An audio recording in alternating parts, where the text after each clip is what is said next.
they invite the Caddo Culture Club, of which I'm a member and I'm past head of, to come out and perform our dances, display our crafts, of which I display bows and arrows, and some come and display Caddo pottery. My sister's internationally known now as a potter, specifically replicated and representing Caddo pottery that's found here in this area. And craftspeople who are doing jewelry and moccasins and wear, traditional wear of our Caddo people. So it's like a second or third home here, and I really enjoy Nacogdoches. As I understand, when was the town founded? What date do you? 1779. 1779, okay. Then had an incorporating date sometime down there, but that's when it was functioning. Okay. Good to know. So I'm talking about history here, and I would be remiss if I didn't say that. Nacogdoches came along in 1779, and here we are. So I'll talk about Caddo history from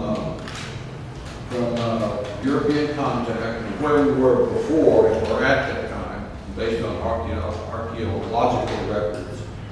The map I'm presenting is one that Tim Hurdle says is his best guess, and others based on archaeological finds and so forth. From European contact, when Hernando de Soto came through, and then subsequent contact and how we managed to survive and all the challenges we had from then to when we got to Oklahoma. And then somehow I got here today as a product of all that. So I'm the historian of the Caddo Culture Club. I've done a video of our removal from our ancient lands to now, basically what I talked about here, where we were and where we are now. I've been finishing this video for about 3 years now. Okay, so one of these years, let's see, I've got about 50, 60 years left. Where are we going to go? I did all of the voice audio. First, when you first hear your voice in anything, you're shocked. I finally got over that. And I tried to get others to help me. I tried to say, oh, this is voice. And then I'm going to talk just a bit about bows and arrows. It's been my life. The Caddo Indians have just a special legacy of bows and arrows made of bodar. It was one of all the explorers that came here said, man, those Indians really got some good stuff out. And noted that other Indian people came from far off to get the trade for bows and arrows or to get the wood for it. And it's this bodar, a person named Osage Orange, which made fence posts up to about 1960 with around home, every lumber yard had big piles of them. But then other folks came and some later, and so that's, that part has gone away. But anyway, the wood is known worldwide. I have a website called caddolegacy.com, and I get correspond with primitive bow makers all around the world. I just did a bow for a fellow in Italy just over the last, like 6 months now. But then he said, hey, he wanted to do a replica of a bow that I had. He said, I want to see the specs for one. This is a replica of a bow that was found in Cattle Mounds Plantation north of Shreveport. He said, I want to do that one. I've got a paper on it. And I said, I'll send it to you. So I said, what kind of wood are you going to use? And he said, I'm using bodar. Oh, okay. He said, we know it's good wood, and we've admired, the Caddos doing it. And I said, well, I'll try to, I'll see what I can find for you. And we got it. He said, we planted it years ago. We wanted it. And sure enough, he sent me a picture of a big grove of bodar. So Switzerland, Asian countries, so forth. Primitive bow makers know about it. So it's Caddos get recognition for using the wood. I hunt with them.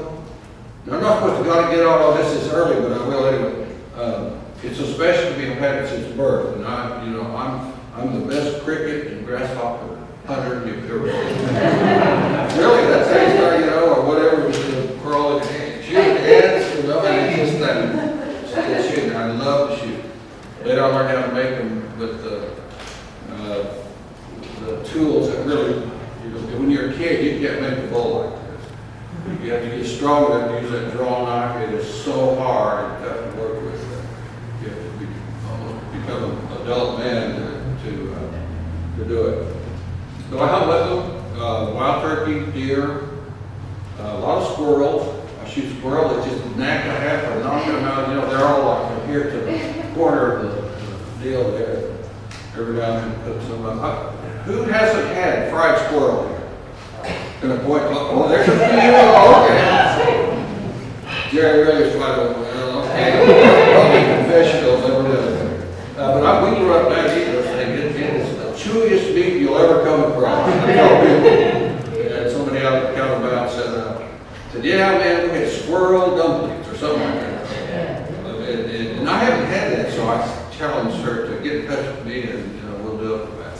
My kids will. I was a boy. I'm bragging on me, so I cooked up a bunch, and got my kids and grandkids in there. And boy, they wanted to eat it. Maybe one took a bite. They would I'm saving for me later. Hunted elk with them. Got one really good shot at a big cow elk on the Continental Divide side of Steamboat Springs, and went up several years. The one good shot, I thought I hit the cow, but I never recovered. All to my lament there, I just thought I had it. But anyway, I'm just saying that the bow, the things I used to shoot, hunt, and it makes a wonderful recreation and hunting capability of these things. So anyway, I grew up in our reservation in western Oklahoma of about 3/4 acres. Grew up on our lot of land, which had a very nice creek, and I grew up as a farm boy. We raised cotton, maize, alfalfa, had big gardens that we fed ourselves with, horses, cattle, hogs, and a lot of chickens.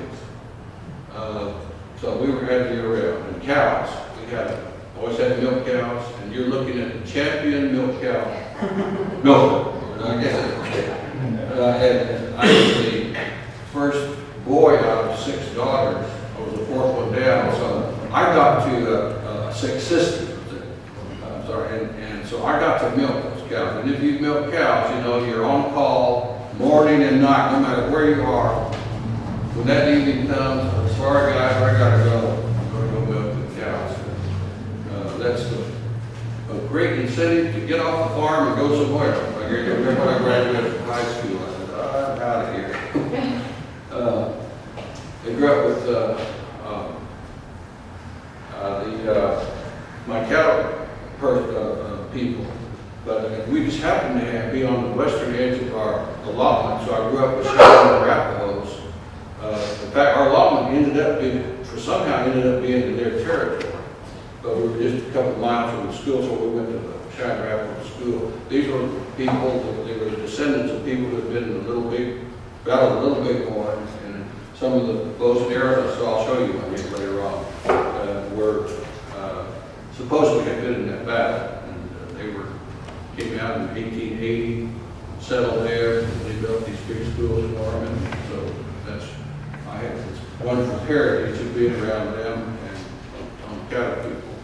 So I'm fresh out of the ground with this wonderful heritage of Indian songs and dances. I lead a couple hundred songs. I lead those, and be able to study and come down here and talk to you about it. So anyway, okay.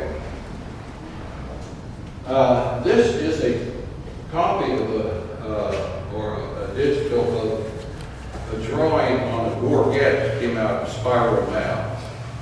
they were probably here. We've concluded that there probably weren't any more guests. Is that right, George? Or as far as I know, out here at Caddo Mountain, there could have been, but nobody's ever found it.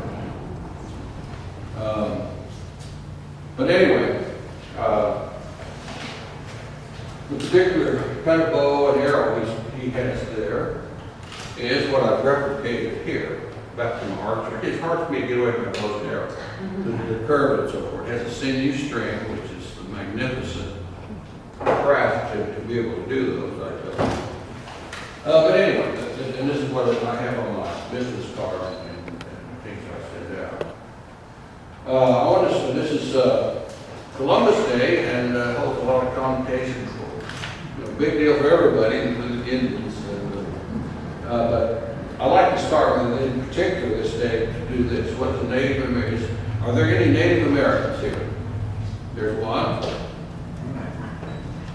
Two, okay. Now you don't have to participate in this, you know what I just but how many have been born in the U.S. here? Everybody? Okay. Well, are you not Native Americans? Okay, the term Native American sprang up back in the 60s in some kind of good touchy-feely situation, probably at Harvard University. So let's know that we would like a better day than American. So that's how it came up. It's not anywhere in the U.S. government programs that says so-and-so Native Americans are eligible for this program. It is American Indian. And then Alaskan or Hawaiian natives later came on, and they probably had the natives because there were people were telling them, you need to get that native. But anyway, there is some self-identification in the, this thing doesn't work for pointing. But there's self-identification, and I'll show that in the census, where you can just say, hey, I'm Indian, here's my tribe. It just goes into the halls of the archives of the census, and then that's how they develop their minority percentage and so forth. So the U.S. government defined and tribal identification. Here is that tribal identification with when the federal government said we have a group over here, they've always been on their lands, and a few other things. It made some treaties with, groups that go way back. And so we recognize them as a federal group, and they have land in trust that we take care for. The individuals have their allotments in trust, and we take care of transactions on their land. And so we hereby tell the tribes, you get everybody identification. So this is our identification now. I'm a card carrying Indian. Really, what it amounts to, I have in fact, my car always got this whole grab. You can see little traces of stuff. So always we used to have just the ragged little cards. I've still got mine in my pocket, in fact. I hate the part. But now they've got holograph and all kinds of stuff. Logo on it. So anyway, the tribe can set a blood limit, degree of Indian blood, and then if someone wants to be accepted, they go on and give their genealogy, their family history, and so forth. And if they meet the quantum of Indian blood, ours is now down to an 8. It was a half a long time ago. Went to a 4. Now, because a lot of the Indians either marry other tribes or non-Indians, so the blood level decreases. So you end up no Indians after a while, and none of your tribal members. So this thing right here, CDIB, Certificate of Degree of Indian Blood, is anywhere you meet with Indians talking, whatever, that will come up, CDIB, because it means that is how the U.S. government tracks is the document you show to the federal government that you are a enrolled member of a tribe, and you've got your card-carrying member, and that opens up services to you. Here's the census form. This is the question number 9.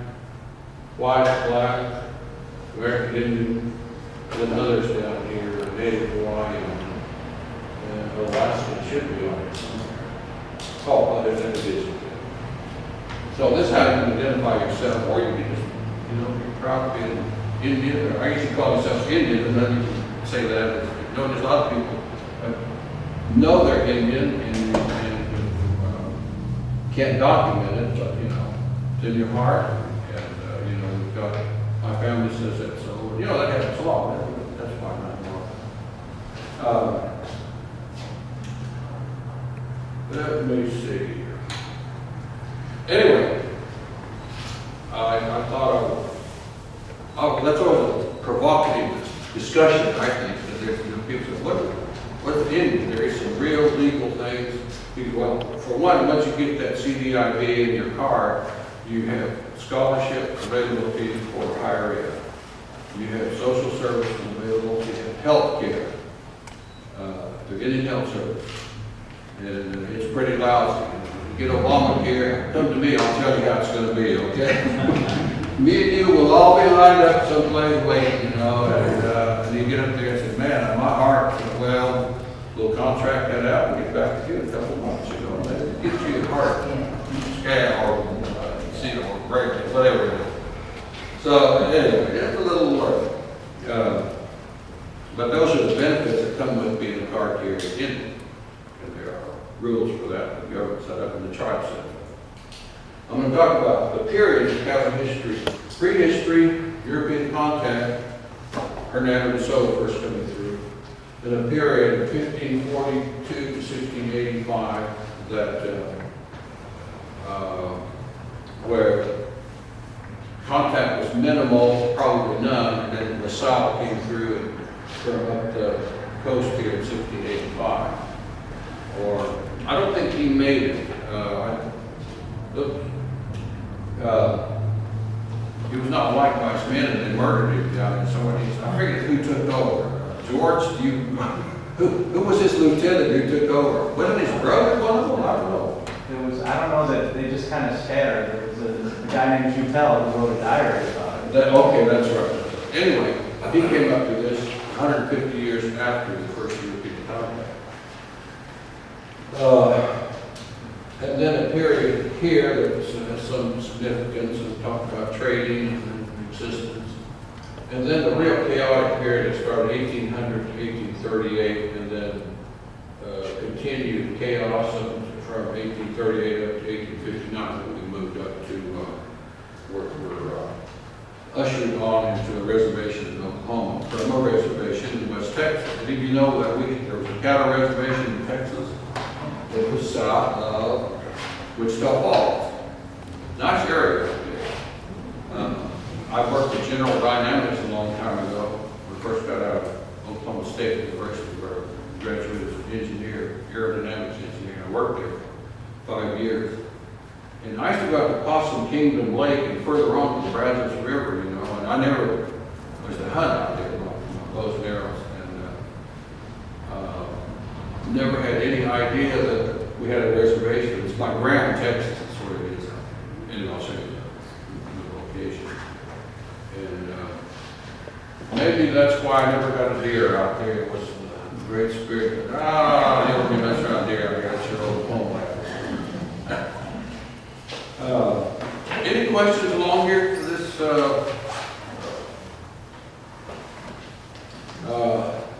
But anyway, that's my organization here. Now, prehistory before before European contact and based on archaeological records. Tim Perla. Most of you know who Tim Perla is. He's the University of Texas. Well esteemed biosphere, I'm sure they do archaeologist, and he wrote this tremendous. Asked him one time, I said, Tim, how did you do it? He said, I can't believe I did all. I mean, his book is that thing, and it's just filled with charts and graphs and goes on. And anyway, hallmark, well, several of us. I get information from him and Swanton,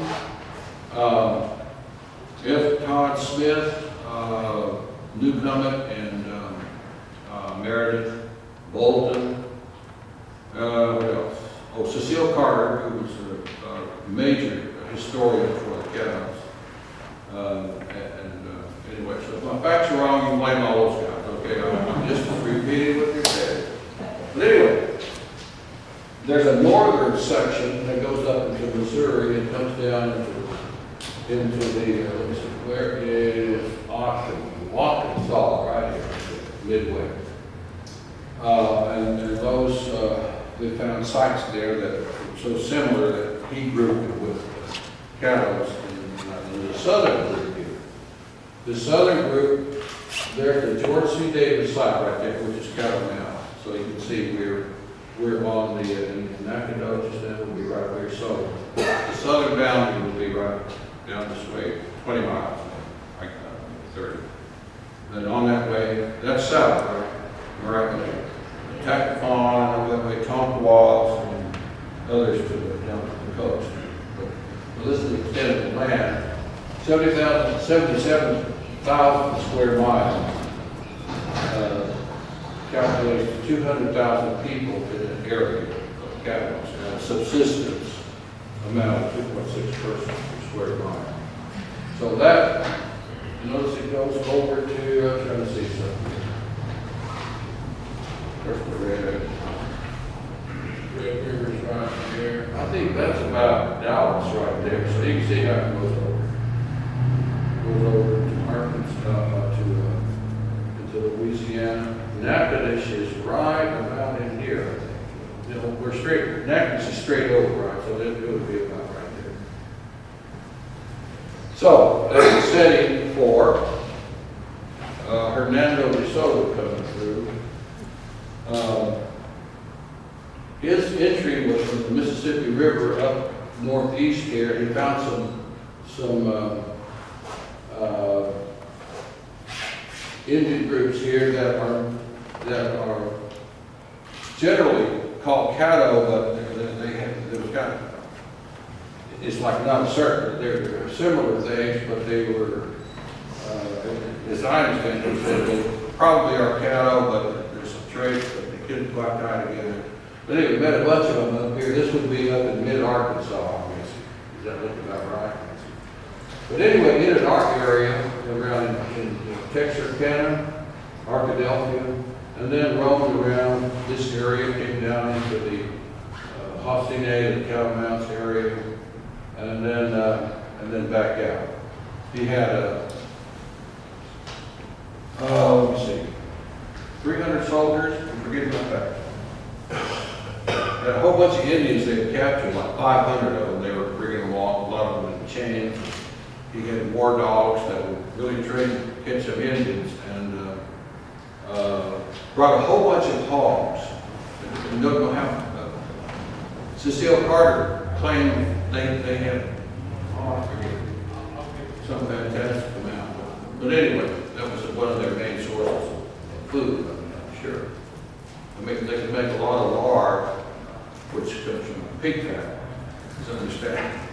I grew up alone, we all had these big containers of lard, and that's one of the things we traded for. I'll share you here later, but you can eat good on pig.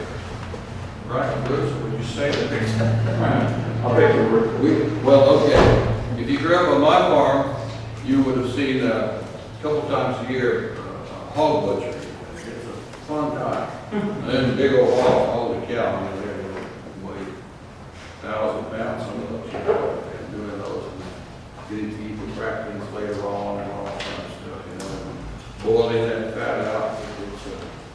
It's a good hog butchering party is as good as anything you can attend back in those days when I was on the farm. But anyway, also there were some other explorers who were through the period here after 1542, and some of these came from the southwest and met, probably stopped. There's no record of them moving on in here that I know of. And they thought their writings were there was the great kingdom of the Tejas out here. That was the word for it.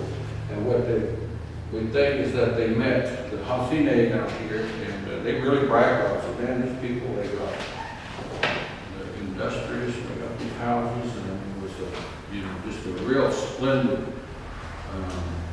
if not civilization, a group of people who were really together and had a religion. They just went through all the things that they read all about.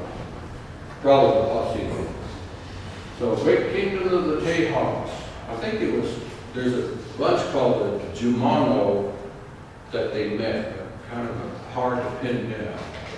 George, you know anything about the Jumano? That's a group that was cited as some group that was out there that was kind of a relay group. They were a link between there and then further west. And I intend to study them someday. Okay, at the European contact, here's where the Caddos were located. 3 major groups. Caddo up here in the bend of the Red River, would be just across the border from Oklahoma, and then into southwest Arkansas. The Nacogdoches over here.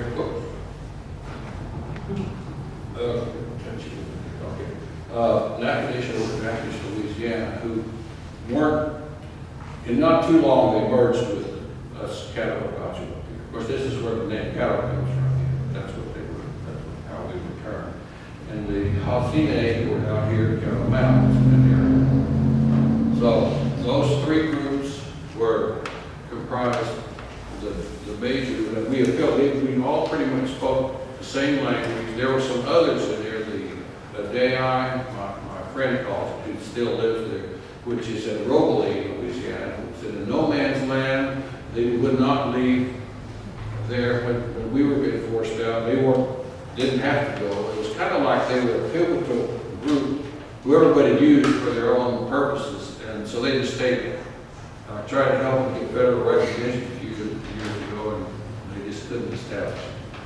You have to some link, from the community pass and trade, like 6 different criteria to be federally recognized to get that tribal card and be a card carrying group. They just could not do it. I think they are Caddo. I mean, there's been enough together that I could solidly do it. And then the Irish, that happened to St. George, there's another group that's maybe was, the language is a little different. I'm not sure they're part of us, but those 3 men there are what comprise the Caddo Confederacy. And as people and empires came in, the Caddo was the ones who they dealt with. They were always keeping them, well, what's going on there? You need to go talk to those people. To settle the land and do anything out there. Okay. So there's where we were. Red River, that's it. And Sabine, Angelina, Natchez, Trinity River, which heads up to Dallas. So during this period,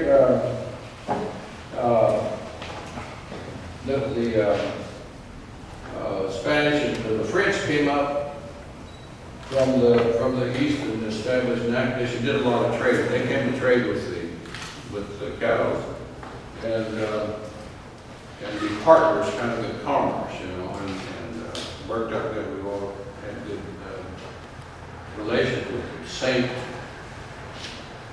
Denis. I can't quite remember most of it. He was established a fort over there. And so, favorite place of mine for sure to this day.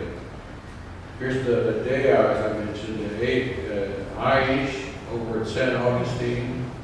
Anyway, a lot of settlements or missions established, saying we're going to go save those Indian souls, and we're going to latch onto their land instead of to the side, And they did there was a pretty good relation between the 2 of the one comment one of the writings was that the priest says, how come, they said, how come we just don't get full commitment to our religion? Catholics said they come to the church and, do things with us, you know, and ceremonies, but we just don't feel they are completely converted. And his comment was, well, we have, what I asked one of the Caddos once, he said, well, we you know, we're getting along pretty good, and we understand religion pretty much. We have our own religion, but we're trying to come along. He said, one thing that really bothers us is that when you send one of your priests or persons to those of us who are really, really badly ill, they always die. And of course, he's talking about the last rites, that's what they was give the person. So one little obstacle, you know.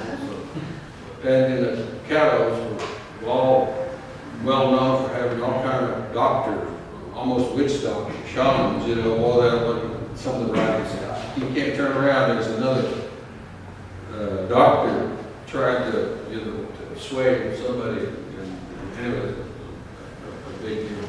Yeah. And this lasted until about Nacogdoches, I guess, right here. What river are we nearest to? Pennsylvania. Okay, so maybe that's that. That's Louisiana Creek. It's one of the sorry. It runs through Nacogdoches. Yeah. The one to the right of us is Toya. It is called what? Atoya? Toya.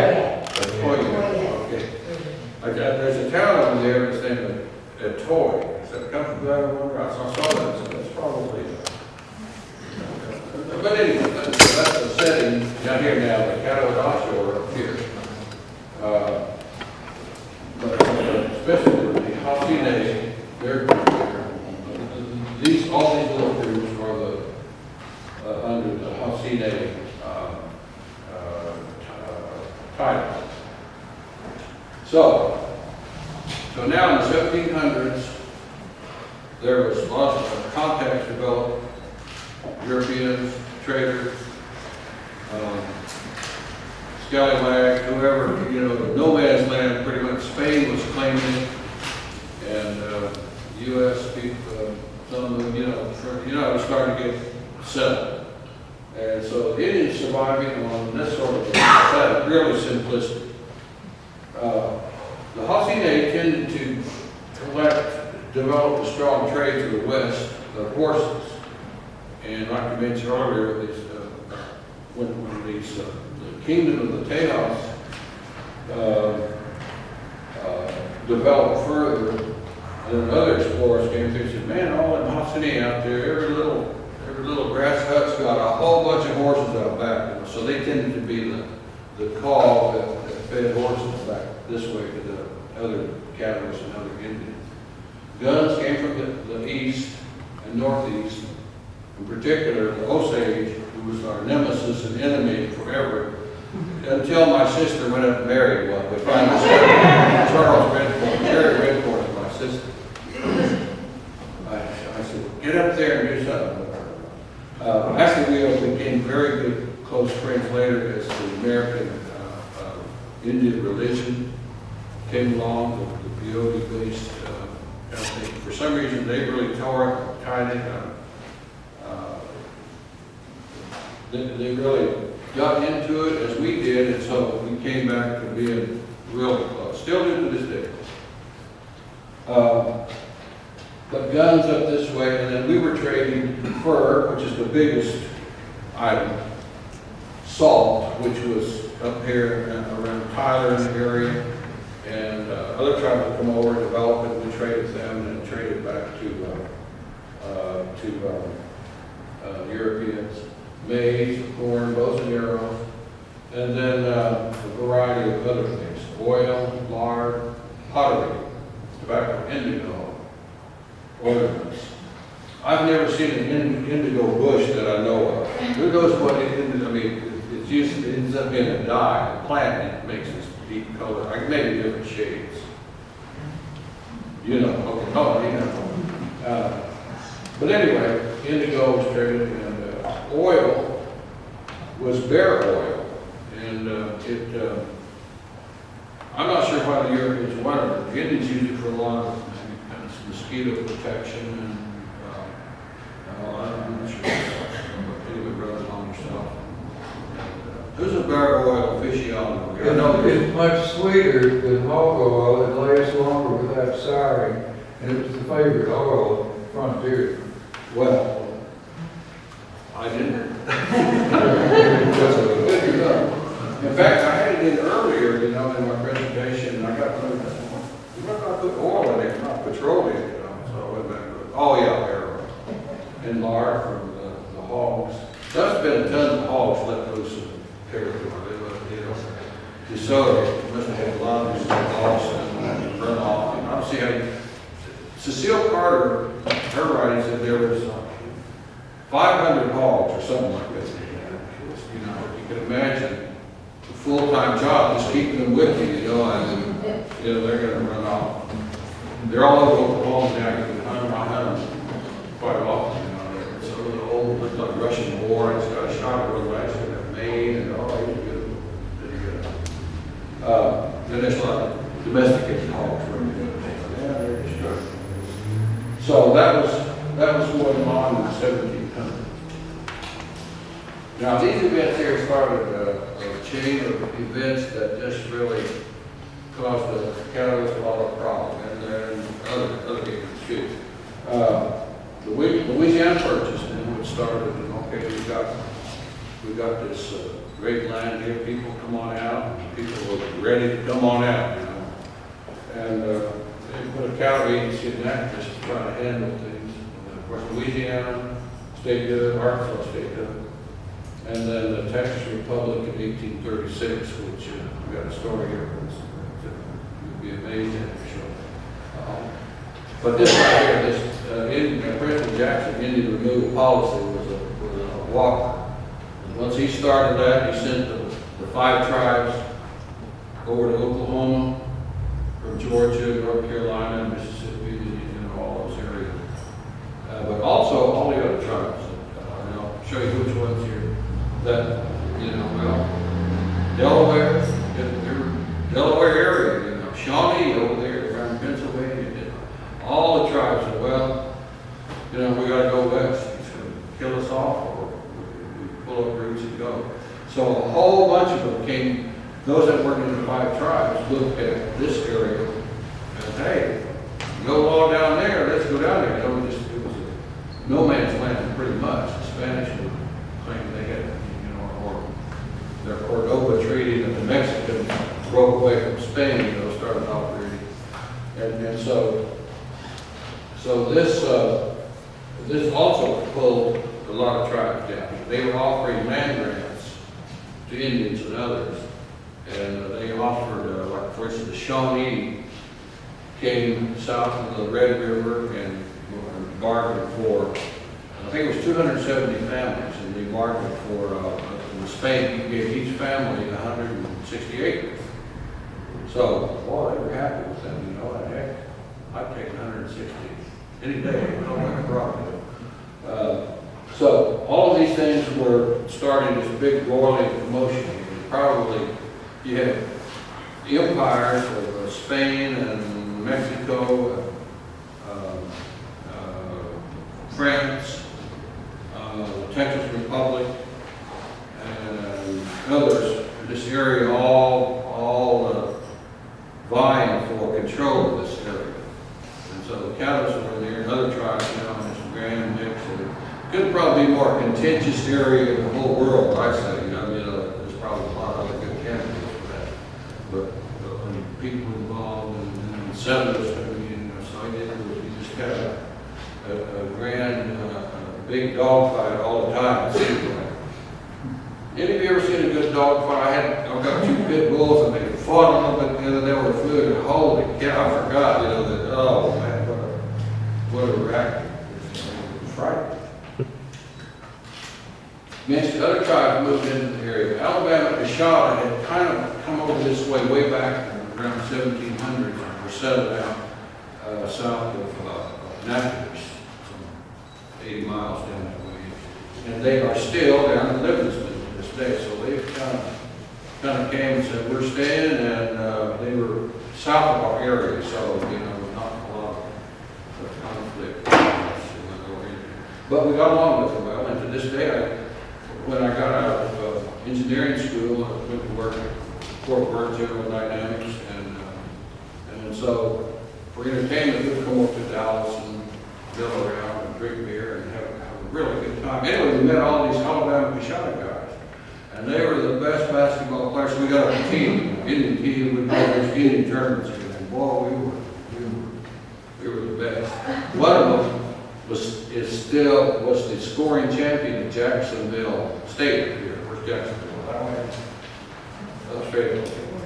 Anyway, he's still the record holder. They gave him a plaque not too long ago. And I knew all these guys, and just didn't even have contact with years and years.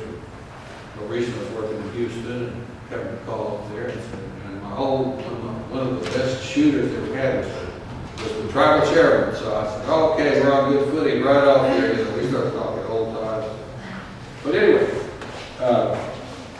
federally recognized. There's only like 2 others in the state that are federally recognized, and they're down there by El Paso.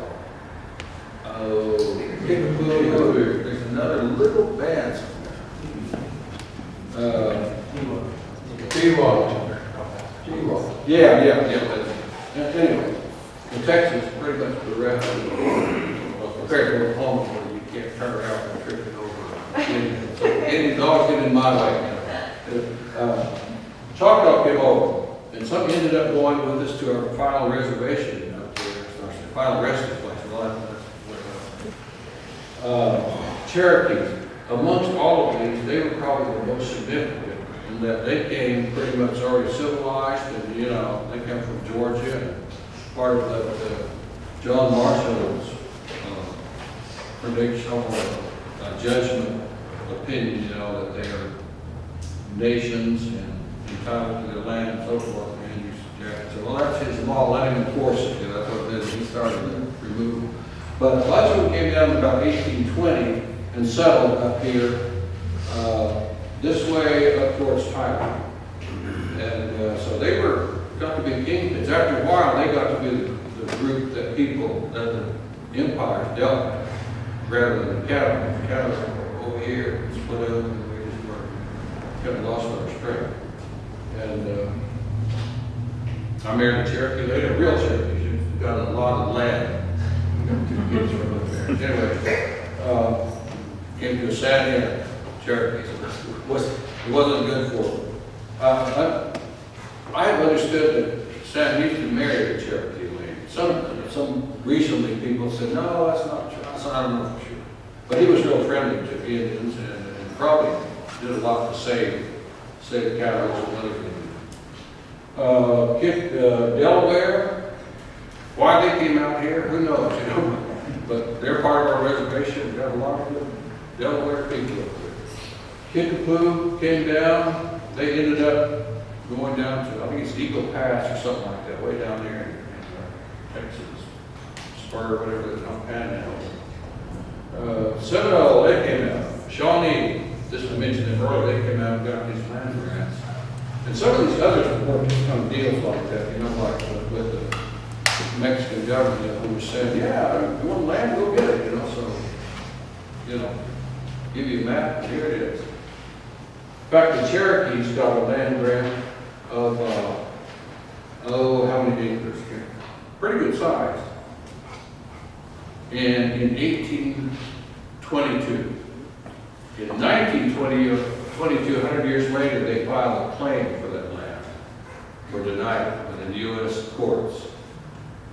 And I've got the filing, Mark Walters, I think is what gave it to it. But anyway, I thought it quite interesting. And we had a long association with them, and that's where we got the stomp dance. Most of you have probably heard of the stomp dance. The 5 tribes in particular did a lot of it. And we picked it up from, it's not one of our original dances. We've got about 20 of them. But man, it's fun, and it's their religion too. A lot of people use it for, recreation. A lot of that. Ours was more recreational, because we drank a lot of beer sometimes. Man, you can have a good all-nighter, stomp dancing, a little beer. You wouldn't believe it. The the mine sore, the mine sore. And then there were residential traffic, the Wichita, which were up along the Red River and into Oklahoma, were here from time way back. And then the Tonkawa, which were about 1,200 of them down here by San Antonio, let me see. Yeah, kind of there south of Brazos on south down there from Waco. Interesting story, I'll mention later. But, well, they were said to be cannibals. Tonkawa. There was others than Tarakawa, I think. But they carried that stigma with them, and an interesting story I'll relate to later. But there, I know a lot of Tonkawa. I kind of rib about that every now and then.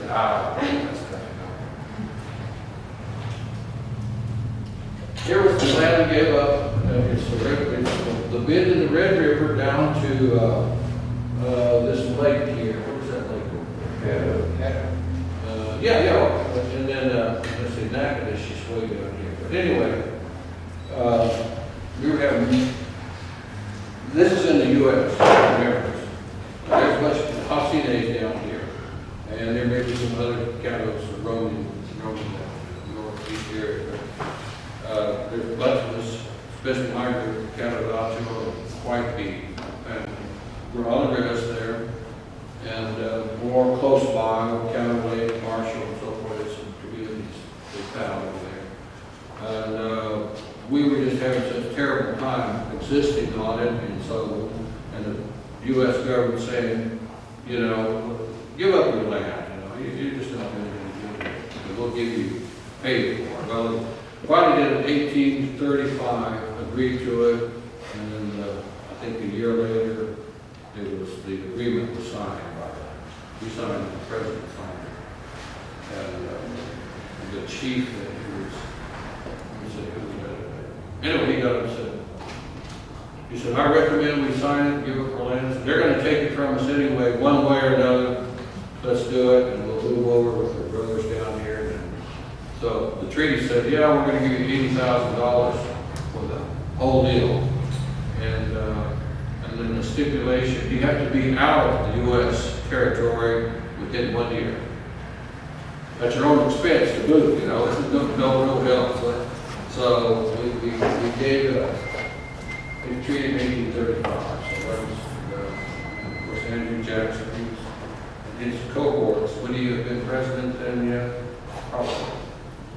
Pretty much 1830. But anyway, that was the result of that policy. So notice it goes up into Arkansas and down into Louisiana, and there's the Texas border. Here's no man's land out here. All the Texans. You're kind of a pretty brash bunch of guys, I have to admire you.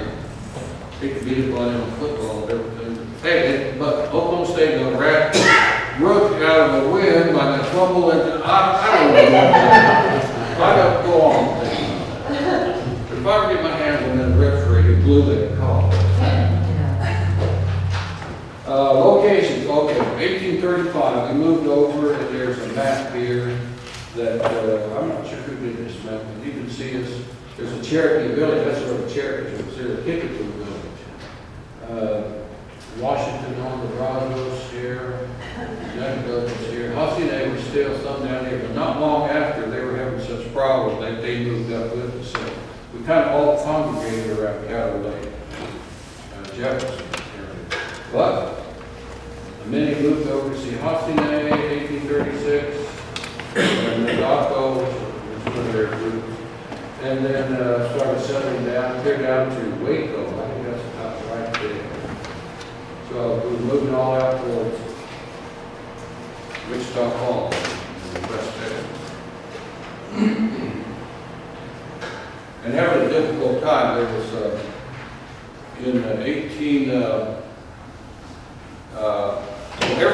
every murder and predation and you name it, every trouble was blamed on the cows. There's probably a good reason for it at some point, you're just trying to stay alive, you're going to steal a cow or whatever, a hog, get his lard, going for lard, and so you can imagine, we'd go to one place, get run off, go to another place to try to sell, so, it was a constant, on the move, stay for a while, try to plant crops, or think about it, then get attacked, so 18, let me see, where's my little,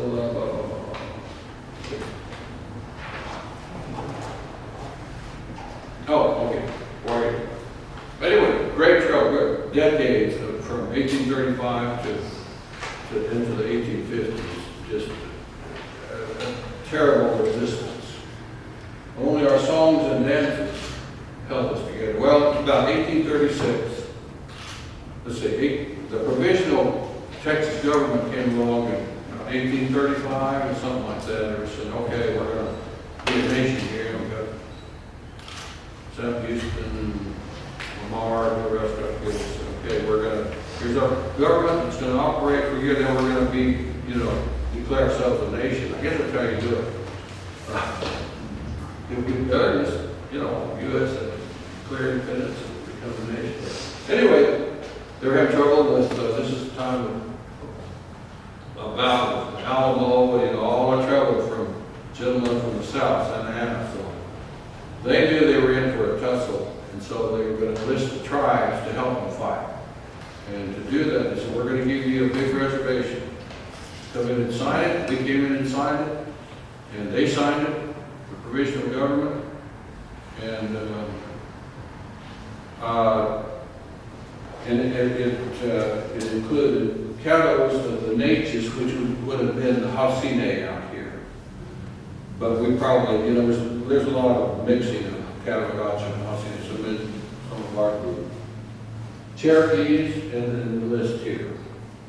That's Shawnee, extra E, that's how it's pronounced. And these others who were combinations of different groups here.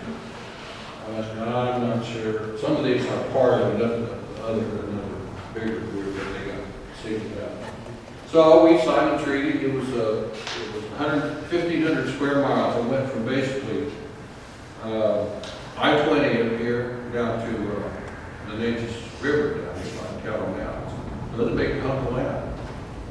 And then after Santa Ana was defeated, and things went the way of the Texans after the Alamo, and then Texas Republic declared itself. The first section, they said, we're not going to ratify that treaty. So we were out of reservation. But could have been almost, I don't think about well, we could really lost somewhere. I wouldn't be here today if that happened. So anyway, but those, whoops, it changed them. Where was, okay. This thing sees it measures my brain waves and tells me kind of when to shut up and jump to the next one. Okay, I've got 2 more hours to talk. So right, Jerry, I just want to get the feel of my time. So, all this group signed it, and I've got a digital of the original treaty that everybody liked. CaddoLegacy.com is my website. Go on there and send me information if you want to know what I talked about. CaddoLegacy.com. It's got my bows and arrows on it. And do we get it on the net here? Anyway. Now, I mentioned the original location of Caddos and the 200,000 population there. But these little rascals right here made a big dent in us over time. I'll show you how. Just known epidemics, and this probably affected everybody too. But Indians got especially hard hit, not having any resistance. A couple unidentified here, smallpox, but the usual suspects along here. Measles, cholera, or bubonic plague. Take your choice. Okay. What are the other smallpox and another one? But anyway, all of these we were beset by, and so fighting that along with fighting Texas militia. Frontiers for those, they made it a difficult resistance. The population, about 1,700, is estimated to be about 10,000 of us here, of our three groups, plus the Dei and the Irish here. And you see the dramatic drop in that up to 1,780, which we ended up with probably a little less than 1,000 souls. And that's kind of what you saw from then on in different groups here. So, out of the swamp, that's one of his famous charts. And here, I can never get out, I have a beautiful graph of our reservation, but twice now it hasn't come up all enough. Let me see. There is an escape. What did we do today? There it is. There it is. Let me see. Let me get the slide up. I don't know why they disappeared.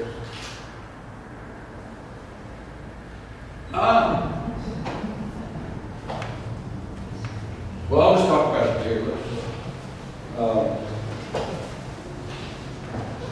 As we were moving back and forth from 1835 to 1840, we had a big battle at Village Creek, which is in Arlington.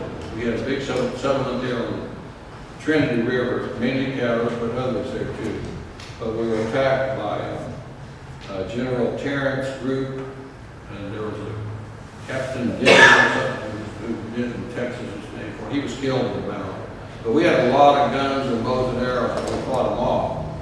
So he retreated, came back some week later, some days, and we had gone. Just saw warm campfires there where we lit out and went up to Oklahoma. So there was a lot of just skirmishes, scrapes, and the Caddos would get blamed for everything written up, exaggerated, all that, just in a way that we're going to get rid of the Caddos just by doing this. So that went on.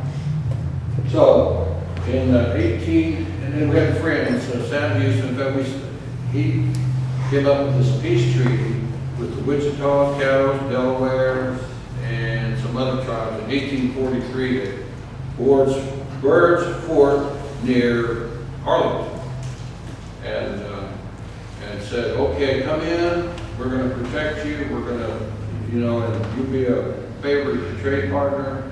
And so, we felt good about that, and all the little Caddos went down Brazos River and settled around Waco, and, moved along, had a period of stability there, somewhat of peace. Didn't last long, so there was this constant settlers pouring into the area. Texas Republic from 1836 through that period, was on to us. So they were just the most difficult time you can imagine. So some people got together and said, let's get a reservation out there. So in 1854, this reservation was created right here, Wichita Falls. This is Young County, so it's up here. It's like 30, 40 miles north, just a little northwest of Graham, Texas. It's by Graham, Texas, but south of Wichita Falls. So we got on it and did pretty good, but there was these tribes on it here.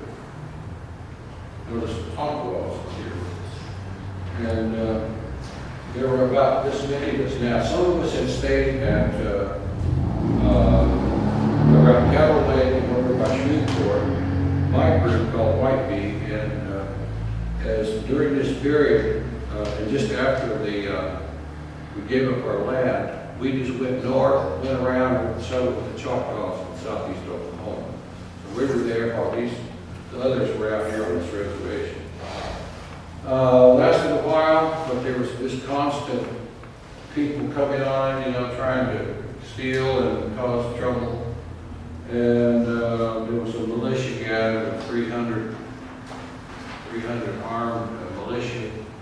They were about to attack. And this ended up being a federal piece of land, so they protected us. But the people said, man, it's just not going to work. So in 1859, they said we were moving you to Oklahoma. And there it was. So in 1859, we ended up on our reservation. Oh, let me see.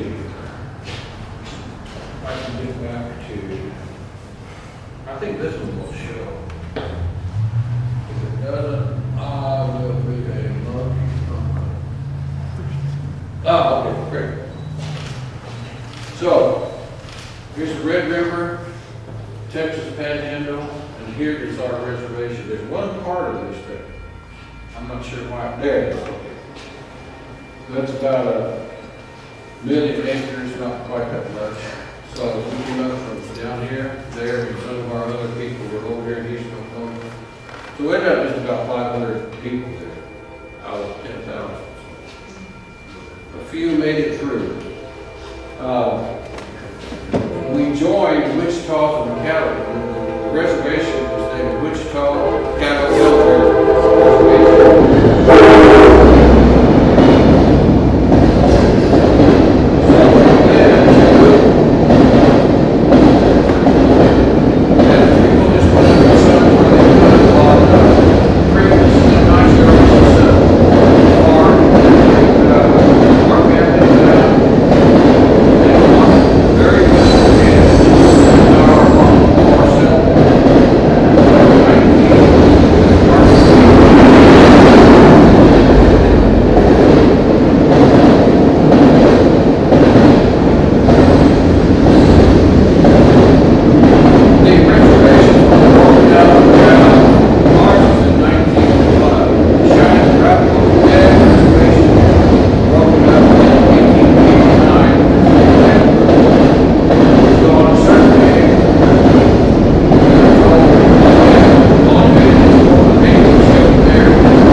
And then the reservation was opened up to the general public by lottery. People came in, everybody threw their name, and so they just started like, bingo things, names. And so I'm going to write a novel about that allotment day of the era. You think, man, it said over there, it said, we're doing good out here, and now we're going to have a whole bunch of new neighbors. We're not sure if they're going to be. That's how we got to know some good non-Indian people. So,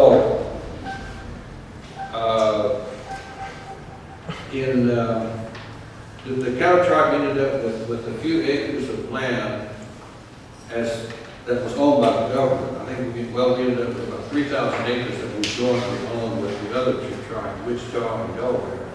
But then we ended up somehow with 80 acres of land that our government sits on now. So we've had that and administer our programs for it. We've got about 4,500 members enrolled. It's got card carrying Caddos and several $1 million in programs, and just installing a justice system which controls actions on those allotments. It's 90,000, it's 560 allotments. About half of those were sold off. The rest are still under their own, owned in trust for the individual people. Transactions almost have to be approved. That's what we get for. We're still boards of the government. It's kind of hard to define that. And if you want to sell your land, you just go tell them, hey, I can manage North Bear, I want to sell my land. So that's how I got into this, public fee-owned land. So, I think I'm just about, let's see, I've got another hour to go, but I'm like running out of material, Jerry, so, you got any questions? Okay, we'll open up for questions, and then I will do my best to answer. This isn't about your land or anything, but when you were in tribes and stuff and you made arrowheads, was there one person like a better flint knapper than the others, or did everybody do it? I understand, but, you know, we kind of lost doing any of that by the time, you know, 1854, so that was, you know, we had guns and a few bows and arrows, so I would imagine. As I understood it, in the far old days, there were people who were specially gifted at that, you know, that used to go trading. Or even a good arrow maker. I mean, making a bow to me is nice, fun, but making arrows, it's driving me crazy. It takes them almost as long to make a couple of arrows as a bow. That really shoots good. Everything got to be straight.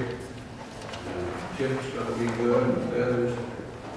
So I'm sure there had to be Chief Eagle Eye or somebody had to be Chief Arrow Maker and Flint Knacker. I was almost sure that, well, the guy said, yeah, so-and-so, he was known for making bows and arrows and this and that, you know, in modern times. But finding the wood for the arrow was difficult, wasn't it? Well, not really, but he's mainly dogwood, which grows, you know, patches here and there, and that's what we use. So, others? What about your land, the Oklahoma land rushes, they talked about, and where the wagons all lined up, taking land there, was that across Indian land, or was that just other federal land? Well, the big land rush you're talking about was the Indian reservation that had been, all the Cheyennes had been allotted land. The rest of it, and it was marked off, the rest of it was over to others coming in on the big land rush, land runs. They line up on the border. That must have been a sight. I mean, there's movies made about it. Holy cow, I can't believe that. People running and walking and riding horseback and wagons. There's a lot of tricking. That's where the Boomer Center comes from. The Boomers was one of the clamors for the ones for the land to be open, the reservation, and the Sooners were one that sneaked in early, you know, before the gun went off. They would go out there and hide, but when the gun went off, they would have. That's how our Sooners were magnificent. Rushing attack helped, you know, boy, they could get in there. Go through brush, through water, and everything.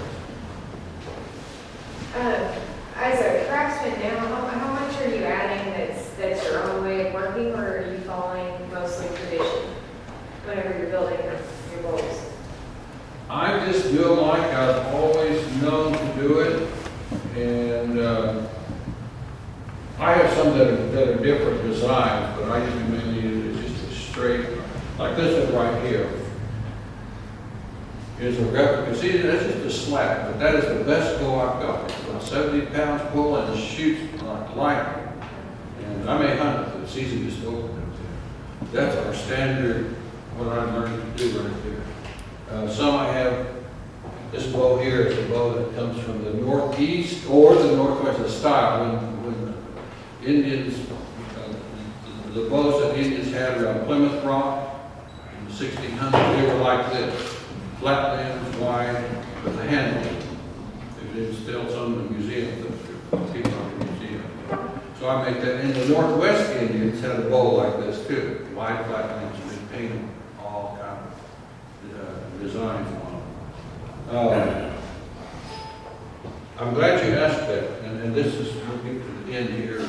This, I mentioned that I grew up Cheyenne and Arapaho Indians at the school there. They were remnants of being in the custom battle. They had bows like this. I learned how to make it. As the horse came along and they needed something that was easy to transport, they came up with bows like this.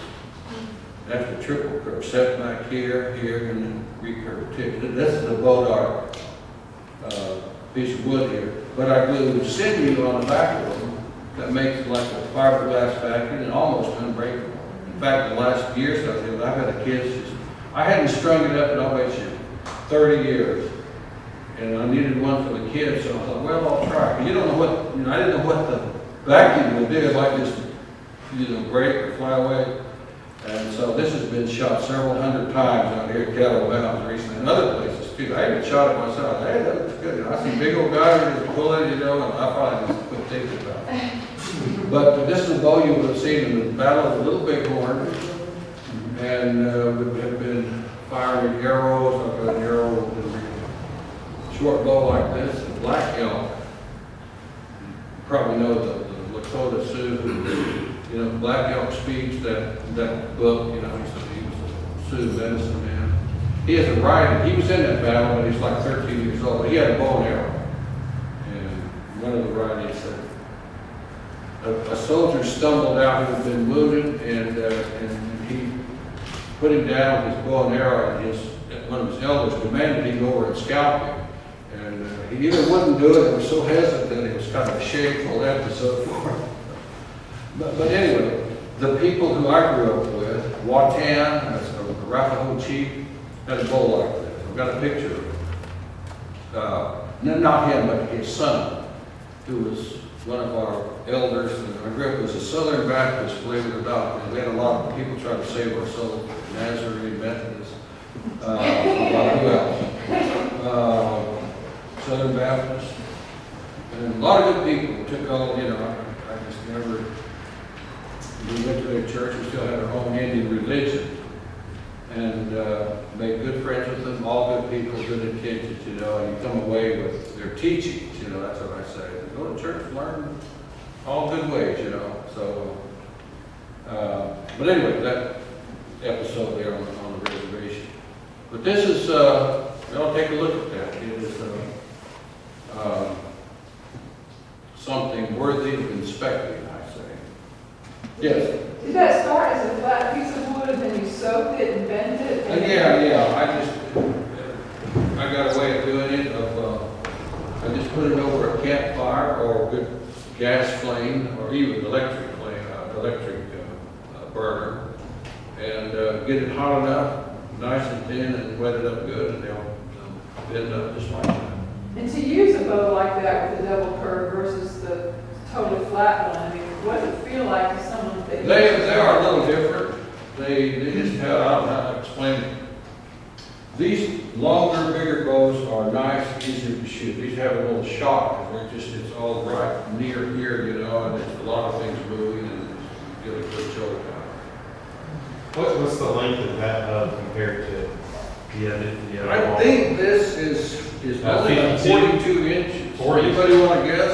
Yeah, something. It's short. Yeah. Very This one, the longest one I have is this replica of the bow found in Caddo Mountain Plantation. It is, I think, 66 inches and 52.